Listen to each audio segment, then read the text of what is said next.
Welcome to the Silhouettes of Success podcast with your host, successful entrepreneur, broker, and business mentor, Amber Weitzer. Because success comes in all shapes, sizes, and styles, the Silhouettes of Success podcast is shining the light on industrious women with a collection of curated conversations of intentional inspiration designed to inspire your heart, ignite your mind, feed your soul, and gift you with actionable insights directly from inspirational, everyday women who've shown tenacity, grit, and grace, having taken on the challenges in their lives and business and won. Remarkable, down-to-earth, and relatable, Amber and her guests will share with you uplifting and extraordinary real-life success stories, motivational ideas that just might help spark something within you. With the deepest desire to serve you, help you grow so you can begin to shine the light that will illuminate your very own silhouette of success. So, let's get to it. Hello, and welcome to the Amber Weitzer podcast, Silhouettes of Success. Today, it's a sincere pleasure to visit with a goal-achieving, hard-charging, accomplished silhouette. She is the Chief Operating Officer of John Halls, Alaska, currently oversees all tour, team, and guest operations for both Minnesota and the Anchorage offices. She has served on the Alaska Travel Industry Association Board of Directors since 2014, serving as the chair at the age of 33 from 2018 to 2019. In addition, she serves as the current Women in Buses Chair, a council within the American Bus Association, and has held leadership positions since 2014. So please help me welcome Elizabeth Hall, Chief Operating Officer of John Halls, Alaska. Hello, Elizabeth. Hello, Amber. Thank you for having me today. Well, thank you for joining us. So before we get started, to help illustrate your silhouette of success for everyone, I'd like to share a little bit about how we connected. May I? Yes, absolutely. Perfect. So old school picture it. I don't know if you know Golden Girls, but Sophia is one of my favorite characters on that show. And she always starts with picture it. So it's no secret that a secret bucket list item on my fantasy list would be to learn to drive a semi-truck just one time. There's just something fantastic about the open road, the big vehicles, and the raw grit it must take to run one of those. So one day, driving, I'm on the road a lot in my career, and one of my favorite Sirius XM stations is Road Dog Trucking. So I caught an interview with you speaking about the impact COVID has had on the commercial bus segment in conjunction with your role of Women in Buses and the American Bus Association. And it fascinated me and intrigued me. So I had to look you up and connect with you. So here we are. That's great. I love hearing that. And we got some good feedback on those particular interviews. We were excited to be on the air with Road Dog Trucking. And I love that it branches beyond what we cliche think of being truckers. So it's so great to hear that you enjoyed that. Absolutely. So Elizabeth, as you share your silhouette of success story with us, you have a very impressive story of swiftly earning your way into elevated roles. Would you like to tell us a little bit about your background? Absolutely. So I started I actually grew up in the hospitality industry. My father owned and operated a hotel here in the state of Minnesota. It was the oldest operating hotel. We would have been fifth generation. And he stepped back from that in 1997 into the early 2000s, selling off the hotel. But he also ran a transportation business alongside of it. And it was always an industry that we were around as kids. I have two older brothers that are also in the business. And we spent time at the shop. We spent time on the motor coaches. We did our family vacations alongside tours that he was operating. It was all part of the family. And as 9/11 happened, he immediately went into survival mode and downsized his entire staff. I was 16 at the time. I got my driver's license the day before 9/11 happened. And he said, I need someone to come in and do clerical work after hours, whether it's filing or data entry. Would you be willing to come join us? You can fill in as you want. That continued to progress over the rest of when I was in high school. And then after I graduated, I was at that time in 2004, 2005, believe it or not, I was working remotely from Arizona, which at that time no one was ever doing. So I worked from Arizona while I was going to school. and came back in 2006 to join him full time in the business. And from there, worked my way from the bottom on up. And in 2011, he gave me the rights as chief operating officer to oversee all operations, as well as one of my favorite things is my two older brothers. Wow, what an experience. What a journey. It's been a whirlwind. It's hard to believe that I say I've been in the industry for 20 years and people look at me like, are you even 20 years old sometimes? So it's been a whirlwind, but I like to say that I've been preparing for this. I think especially when your family and there's not necessarily child labor laws. Hopefully no one's listening that can prove that wrong, but you start at a different age and you start your career at a time. I started when I was 16. Most people wouldn't be starting that position until they're 22, 23, 24. Yes, family businesses and generations, that is something that I can relate to as a second generation broker. So I played in the basement of my dad's real estate office and, you absorb that and it just becomes something that's a part of you. Did you ever consider a role outside of the family business? I did. I absolutely did. And there's still days where you wonder, how are we going to come out of this pandemic and what's next? I think the pandemic has given me a different appreciation for the people of the industry that I never had before because we've grown so close as we're all going through the same thing. So at the end of the day, I would hope to stay in the industry if something happened, but I was originally moving to Arizona to go to law school. That was my long-term intention. Exciting. Are you still pulled to that a little bit? Do you have a draw for that or is it? Oh, yes. Yeah, there is Yes. a piece of me that, especially like I said, as we've gone through the last year and we've seen what's happened to small businesses, you look at estate planning for small businesses, whether it be in travel or anything else, there's still a portion of me that wants to continue to advocate, whether it be federally or individually for businesses like my own. And there's still an interest to go back to some sort of school where I can help and grow and make sure that this industry and our family businesses are in place for the next 20 to 30 years. That's almost another unique niche that you would have a perspective on that others in that practice wouldn't, because Right. you've been exposed to it from your youth. That's awesome.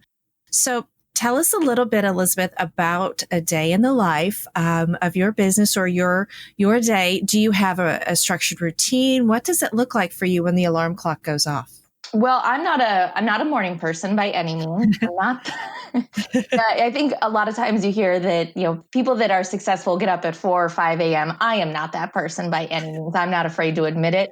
But I also work across several different time zones, as most people do with technology these days. So I usually get into my office about 8:30 to 9 a.m. I bring both of my four-legged dogs with me when I'm physically in the office. They keep me company, and I think that they're a little bit of therapy, especially over the last couple months and everything that we've gone through with COVID. So I come to work. I would say that the typical day varies based on if we actually have transportation on the road or not. We never know if we have motor coaches on the road, for example, when we're going to get a curveball of something that's happened. We might have a sick passenger that's on the road. We also might have a situation with one of our partners, hotels, attractions, meals. You could go into the day with it planned and scheduled and maybe get one thing done. And then you have the other days where you, like today, for example, where you have all these meetings, you set aside time, you're ready to rock through the day, but it's a very structured scheduled day of Zoom and interviews. And obviously technology's changed what we can do. I don't have a normal day. I don't mean to not answer your question, but it's just, it's very unpredictable. The one thing I will say that I've learned is because I don't get up early, I do usually stay in my office until later hours, which people are surprised by. That's just when I'm most successful, when there's not people in my office and talking and I get the most done. The other piece that I've learned is that I need to set aside time for myself. So I've always structured in an hour, at least an hour in the day where I can focus on an absolute must-do task that needs to be done. But my cell phone's not far if there's ever an emergency. Well, I think that answers it very well. Because again, it's about your day, right? It's about how you understand when you are at your best. And that's perfect. That's absolutely admirable that you're able to, over your course of your journey, find when you know you are best and then maximize that opportunity. which sounds like it's the evenings. And versatility is the name of the game, right? Exactly. We have our to-do list and then what we know we need to accomplish, but those curveballs come and they come fast and you address them. So where do you find support as the leader and with such prominent roles, both in the family business and the associations you're involved with? Twofold. First one would be my industry friends and acquaintances that I have in Alaska. A lot of us have built the same types of businesses. We're in the same types of roles, same family situations, and we lean on each other for support of questions. How can we make the industry stronger? How can we make it better? But also, how can we enjoy life together? And I think that's the most important thing is tomorrow isn't guaranteed, but we're gonna pretend like it's going to be there no matter what. And if we need to leave the office and enjoy dinner together, we're going to do that because we're humans at the same time while running businesses in an industry. And I think on the second side of that, I mentioned earlier that I've become closer to this industry as a whole on a national level, even on a global level, than I ever had before. Normally, we would meet people in our industry, other tour operators, suppliers, manufacturers that build our motor coaches. We would see them once or twice a year at industry events. And over the course of the last 11 months, there's been several different industry organizations, one of them Women in Buses included, where we're able to get our heads together and try to be a positive resource with everything negative that's happening throughout the pandemic and just lean on each other and be a resource and talk and be human.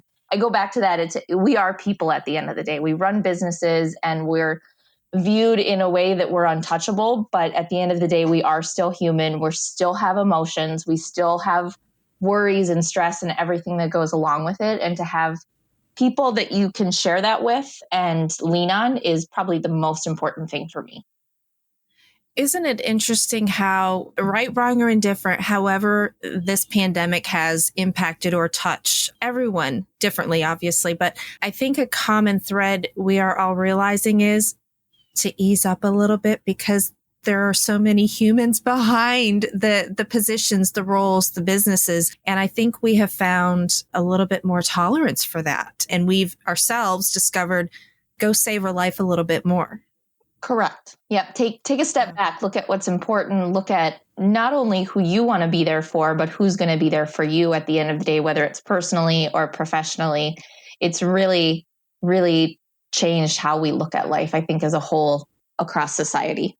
I agree 100%. And something that you mentioned in what you just said a moment ago, and you used the word enjoy, and that's a perfect segment into something I was going to ask you is, what do you most enjoy? And then maybe also find most challenging in the transportation segment of the tourism business?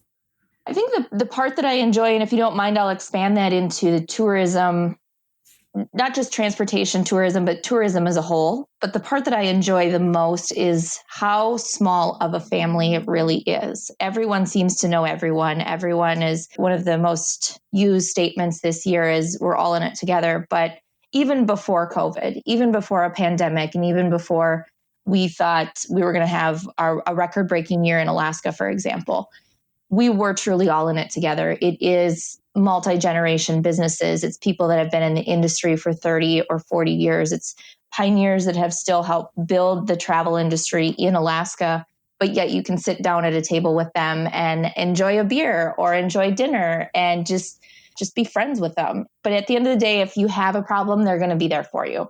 And I think that's true now on a national level, something I never realized before because I didn't take advantage of it, is that same camaraderie and family feel exists across all of tourism. We all know each other.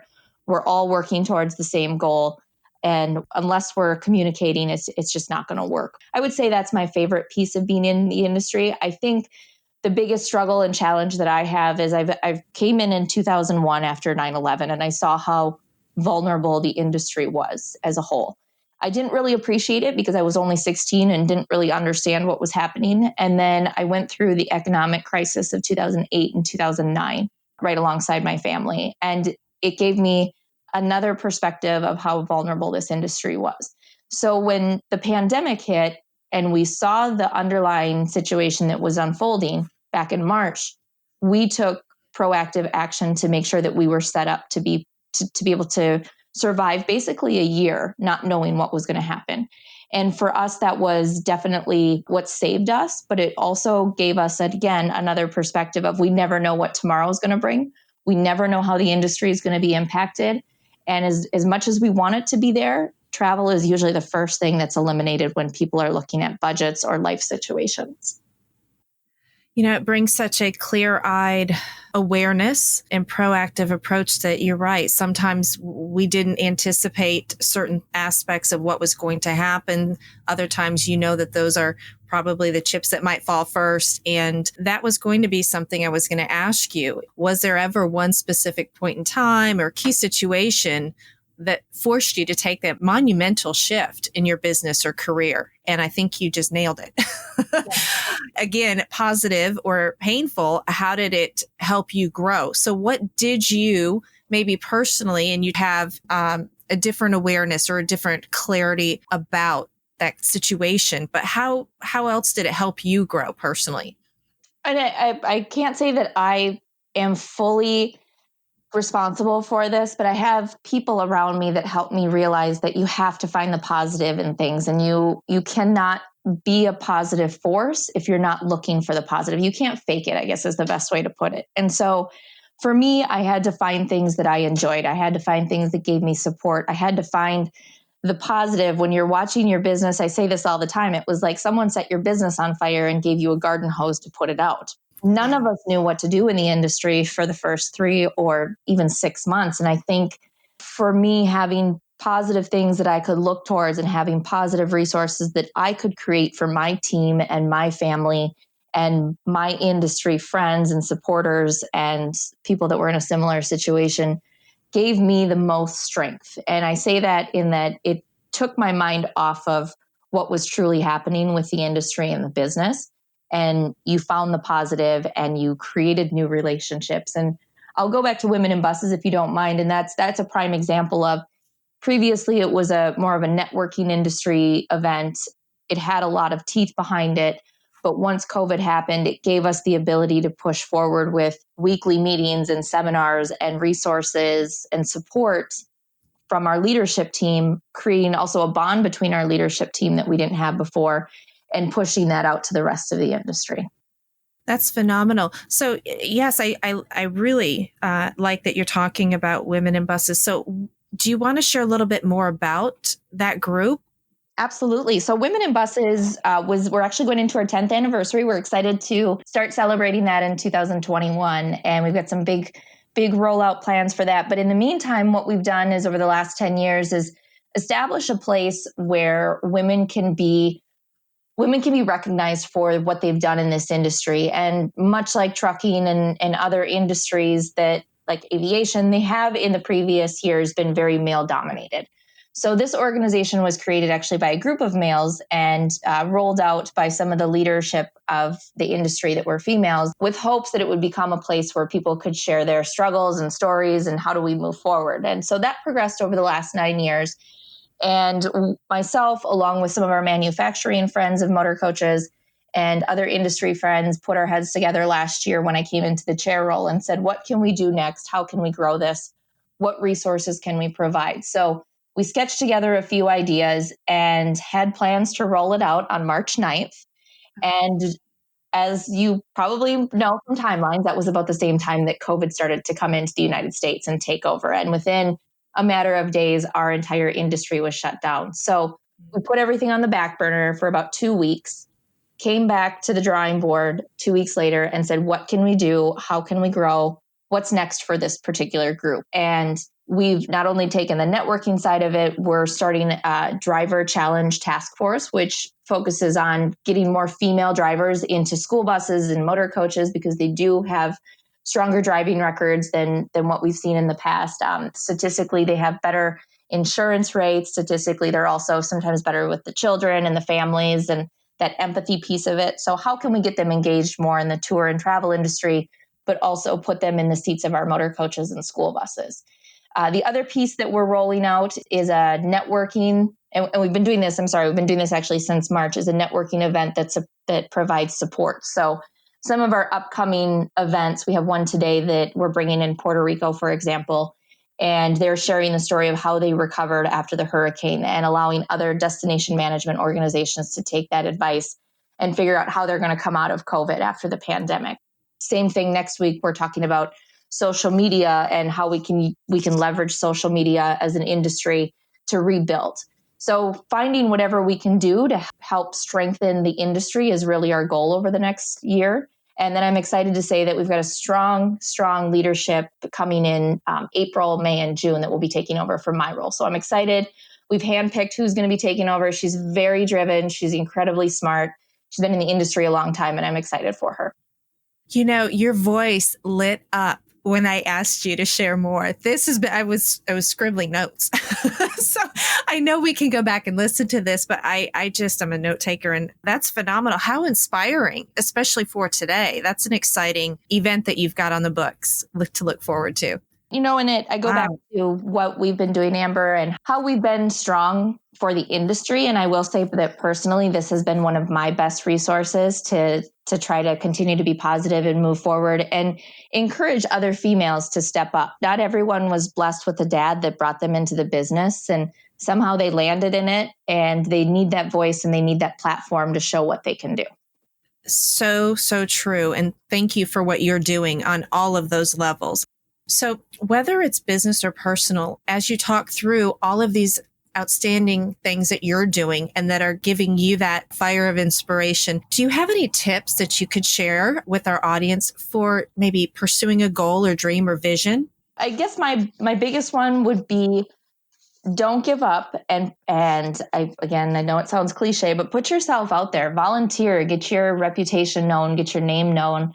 For me, for a long time, I was known as John Hall's daughter, John Hall being my father. And it took me stepping out of the box and taking over some leadership roles and volunteering, even sometimes against his will, and saying, I'm going to do this, and to become my own person and realize the impact that I have on my industry, and not only my industry, but my business as well. And so I challenge people to put themselves out there. It's just going to help you grow, whether it be your personal or professional reputation or your business itself. Fantastic. A question I was going to ask you, who has influenced you most in your career? I would have to say both of my parents. I have some really strong people that have been in my industry for a long time that have continued to push us. But I think both of my parents, and my mom always told me that my grandmother only completed 8th grade. And then after she had children, went back and got her GED and ended up going to work for a bank and became very successful at that. And I think her primary reason for saying that was that you can do anything. I also had another grandmother on my father's side who broke a lot of glass ceilings. She was in the 40s and 50s. She was running these multi-million-dollar hotels and facilities, which at that time was unheard of. She was standing up. There's stories of her standing up to mafia people because they were in her hotel, not behaving. And I think that knowing and knowing what was happening in the 30s, 40s, and 50s gave me the personality and the drive that I have today.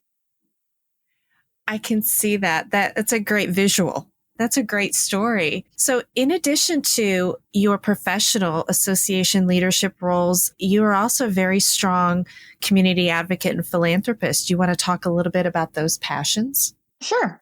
And again, I'll go back to my parents because they were the ones that taught me if you can do good things, you should do good things. And right now I have the capability to do them. So I'm very actively involved with an organization called Melby Memorial Charities out of Minnesota, which we helped start. And that is a result of a sports team and a co-ed volleyball team that put forth what can we do for the community and for those that have fallen on hard times. So we have sporting events each year in which we raise money that then goes to a local community or a local family, within the community as a 100% donation for whether it be medical bills, which is commonly, unfortunately, what we're working with, or other situations. Maybe it's a house fire, things like that. The other part that both my brother and myself just took over as co-chairs is we're actively involved in St. Jude. And for the past 20 some years, he's fished a bass fishing tournament here in Minnesota that raises, the last tournament raised over $600,000. And you'd never guess that based on a bass tournament because it's a bass tournament, a fishing tournament. it's a great cause. It's a great group of gentlemen that are in it. And now we're starting to get more females in it. And Joseph and myself just took over as co-chairs for the event. And whatever we can do to help their success and help that event grow. And our goal is eventually to get to $1 million a year. That's what we want to do. That's what we love doing. It's different people. And I will say that all of that group of fishermen and fisherwomen, as we start to get more females in it, are like family and like brothers. I tell them that all the time. That is tremendous. Oh, I love that. So I'll be sure and include those with your contact links and the resources, because those are phenomenal. So I'd like you to share about John Hall's Alaska with our audience. This is brag, brag, brag. Share everything. Well, thank you again for the opportunity to talk about it. And it's our baby. It's a family business. It was started by my dad back in 1983. And it was started as because of the seasonality of the hotel and restaurant that we operated as a family. He purchased a motor coach and decided to do tours throughout the lower 48 and also incorporated, Hawaii into it. Taking it back a step, in 1955, he traveled from Minnesota to Alaska with his father, as his father was in the grocery business, and they took fresh eggs up to Fairbanks, Alaska. And so when he started his tour company, he had this memory of what Alaska was and how incredible the scenery was and wanted to share that with people. He took that and rolled it into Alaska programs. So from 1985, I believe, to 1997, he incorporated Alaska in with everything else that he was doing. And then in 1997, he decided that he wanted to sell off the Anderson House.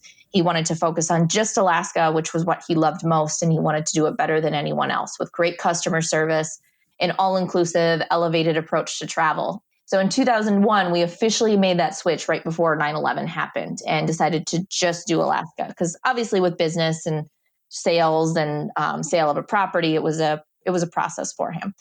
So from 2001 up until about 5 years ago, we strictly were Alaska. We operated summer programs from June until the middle of September, running anywhere from 4 to 6 motor coaches at a time up there. Again, all inclusive, focusing on the interior of Alaska and the land operations. So there's a lot of cruise vessels up there. We do partner with them and package that in, but we like the interior. We like pushing the boundaries. We like doing something different and kind of out of the box. Transitioning then in the last 5 years, we've now taken that philosophy around the world because we do have so many people that want to continue to travel with us. So we've gone to some international destinations like Australia, New Zealand, Ireland, and we're starting to utilize those motor coaches in the lower 48 with a transportation contract business where we're doing schools, student adult groups, anywhere that you could possibly imagine. And then 2 years ago, we're always growing, we're always changing. 2 years ago, a gentleman came back to join our company. So when we were running the coaches prior to switching to just Alaska, we had a gentleman that worked for our family as a mechanic, and he decided he wanted to come back and work for us after being in the business for over 30 years. So we opened a maintenance operation in Alaska that oversees our maintenance, but also we have several partners in Alaska that we facilitate the maintenance on their vehicles, and then also the maintenance on people that are coming up to Alaska with their own motor coaches. So we definitely have tried to diversify. We've grown, we've changed. We know that when we come out of the pandemic, it's even going to look different, but in a good way. We're excited about what's next for us. As I'm listening to you, my mind was going down all the pathways that you all have transitioned through in your growth. So to be able to see all of those opportunities and the different compartments, I guess, that you can grow into, that's fascinating. Here I did not know all of that. So I am so grateful that you've shared that with all of us.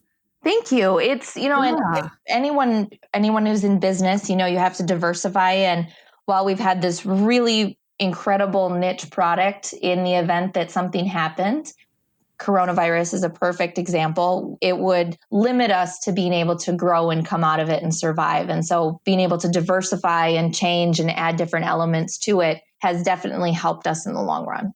Such wisdom in that. So is there anyone that maybe you find as a favorite author or anyone specific that inspires you outside of the family? Is there anything that anyone you follow?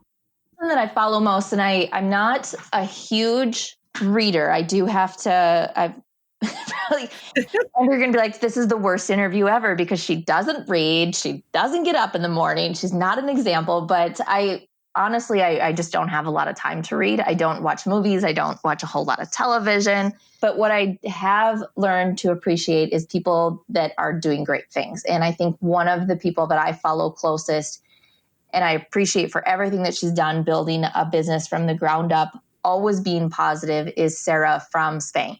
She's just positive. And I love seeing that she's also running this huge corporation, but at the same time is a mom and is a wife and is enjoying life and shows this balance that you can do it all.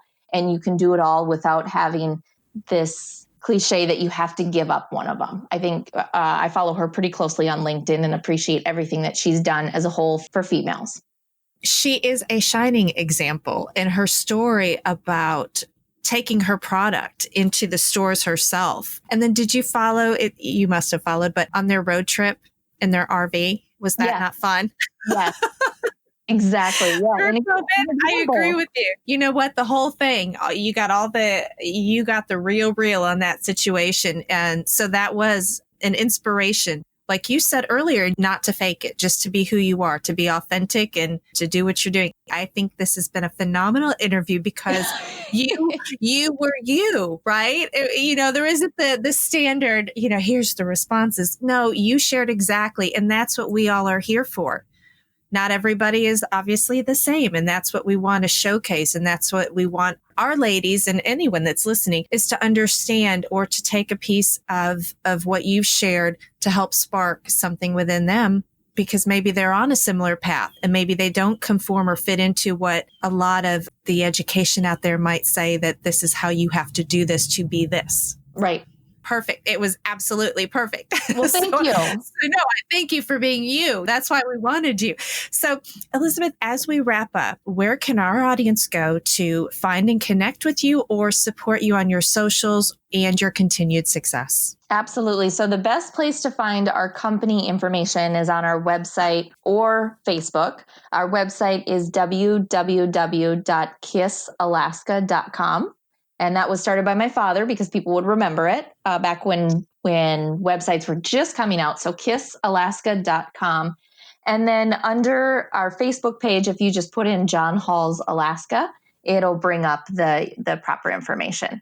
Myself, I'm also on LinkedIn as well as on Facebook. And I know that I have a very generic name. When I was in college, there was 4 Elizabeth Halls in my college. So I have a generic name. So the best place to find me is actually on LinkedIn, and it's just under Elizabeth Hall and then the number 8. Outstanding. Thank you. And again, we will make sure and link your resources and also the charities that you mentioned supporting. So Elizabeth, thank you once again for sharing your silhouette of success with us. It's been both a pleasure and an honor visiting with you today. Well, thank you for having me. I sincerely appreciate it. And I've seen the podcast that you've put out. And as I saw some of the names and what they were doing, I'm absolutely beyond honored to stand beside other people that you've highlighted in your podcast. So thank you for the opportunity. Oh, it's a blessing. Truly it is. Thank you. Thank you for joining us on this episode of the Silhouettes of Success podcast. If you enjoyed the show, make sure you subscribe so you don't miss out and join us for all the new episodes. We are here for you and with you. We encourage you to share this podcast on all your socials and pass on the light to help illuminate another silhouette of success. Amber would love to hear from you, and you can find her on Facebook, LinkedIn, Instagram, or head over to amberweitzer.com. Let's connect. Help us all shine and leave us a review too. To find out the latest ways to inspire your heart, ignite your mind, and gain actionable insights, subscribe at amberweitzer.com. We are honored, humbled, and full of joy that you've tuned in. Remember, you are exactly where you need to be, right here with us. This is the Amber Weitzer Podcast, Silhouettes of Success.